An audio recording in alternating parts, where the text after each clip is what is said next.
Part 2 kali ini saya akan menjelaskan salah satu negara yang terletak di benua Asia Tenggara, yaitu adalah Vietnam. Vietnam memiliki 5 kelompok kepentingan. Yang pertama adalah People Army of Vietnam, yang kedua Vietnam People Public Security, yang ketiga Vietnamese Fatherland Front, yang keempat Vietnam General Confederation of Labor, yang kelima Vietnam National Union of Students. Kemudian bentuk negara dari Vietnam ini adalah kesatuan, yang lembaga eksekutifnya sekarang dijabat oleh Presiden Nguyen Phu Trong, di mana Perdana Menterinya Nguyen Quan Phuc.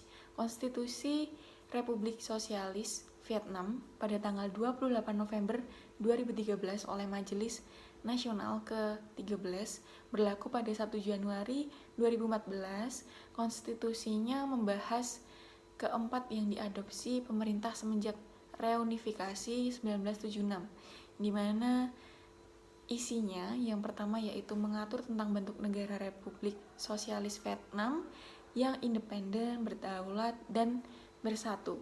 Kedua yaitu mengatur hak-hak rakyatnya. Yang ketiga adalah The Communist Party of Vietnam sebagai pelopor kelas pekerja bergerak berlandaskan dengan doktrin Marxis.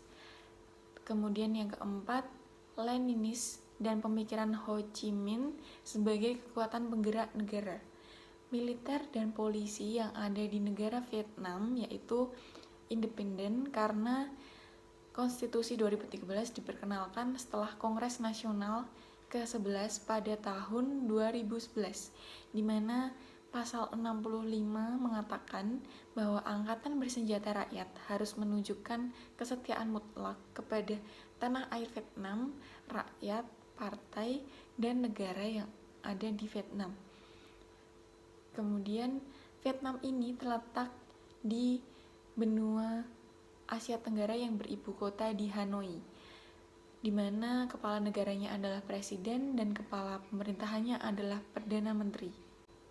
Bentuk negara dari Vietnam adalah Kesatuan Administrasi Pemerintahan Vietnam yang terbagi dalam 64 provinsi. Sistem pemerintahan yang dianut oleh Vietnam yaitu sistem pemerintahan parlementer.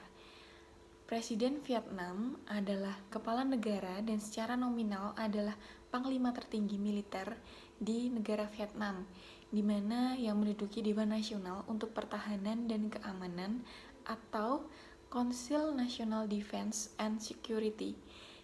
Kemudian Perdana Menteri Vietnam adalah kepala pemerintahan yang mengepalai kabinet yang terdiri atas 3 deputi Perdana Menteri dan kepala 26 menteri-menteri dan perwira-perwira. Kemudian Majelis Nasional Vietnam adalah pemegang hak legislatif yang mempunyai tugas sebagai pembuat undang-undang yang ada di pemerintahan negara Vietnam. Majelis ini memiliki posisi yang lebih tinggi daripada lembaga eksekutif dan yudikatif, di mana seluruh anggota kabinet ini berasal dari Majelis Nasional. Mahkamah Agung Rakyat atau Supreme People's Court of Vietnam memiliki kewenangan hukum tertinggi di negara Vietnam, di mana majelis ini bertanggung jawab kepada Majelis Nasional. Di bawah Mahkamah Agung Rakyat adalah Pengadilan Kota Madya, Provinsi, dan Pengadilan Daerah Vietnam. Pengadilan Militer Vietnam juga merupakan cabang adjudikatif yang kuat dengan kewenangan khusus dalam hal keamanan nasional yang ada di Vietnam. Semua organ-organ pemerintah Vietnam secara garis besarnya dikontrol oleh Partai Komunis. Mayoritas orang-orang yang menjadi bagian dari Partai Komunis yang ada di Vietnam biasanya ditunjuk oleh pemerintah melalui anggota-anggota partainya, di mana Sekretaris Jenderal Partai Komunis ini adalah salah satu pemimpin politik terpenting yang ada di Vietnam, yang bertugas untuk mengontrol organisasi nasional partai dan perjanjian-perjanjian negara, dan juga mengatur tentang masalah undang-undang. Tentara Rakyat Vietnam atau TRV adalah Tentara Nasional Vietnam yang diorganisasikan mencontoh pada organisasi Tentara Pembebasan Rakyat. TRV lebih jauh lagi dibagi menjadi Angkatan Darat Rakyat Vietnam, termasuk pasukan pendukung strategis dan pasukan pertahanan perbatasan, di mana Angkatan Laut Rakyat Vietnam dan Angkatan Udara Rakyat Vietnam serta penjaga pantai.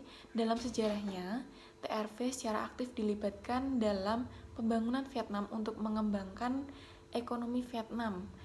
Hal ini dilakukan dalam upaya untuk mengkoordinasikan pertahanan nasional dan ekonomi di Vietnam. TRV juga diterjunkan di bidang seperti industri, pertanian, perhutanan, perikanan, serta dalam bidang telekomunikasi. Itu saja yang dapat saya sampaikan di part 2 kali ini yang membahas tentang negara Vietnam. Semoga dapat membantu teman-teman dalam memahami lebih dalam lagi terkait dengan negara Vietnam. Kurang lebihnya saya mohon maaf jika terdapat banyak salah kata maupun pengucapan di video yang saya buat kali ini. Sekian dan terima kasih.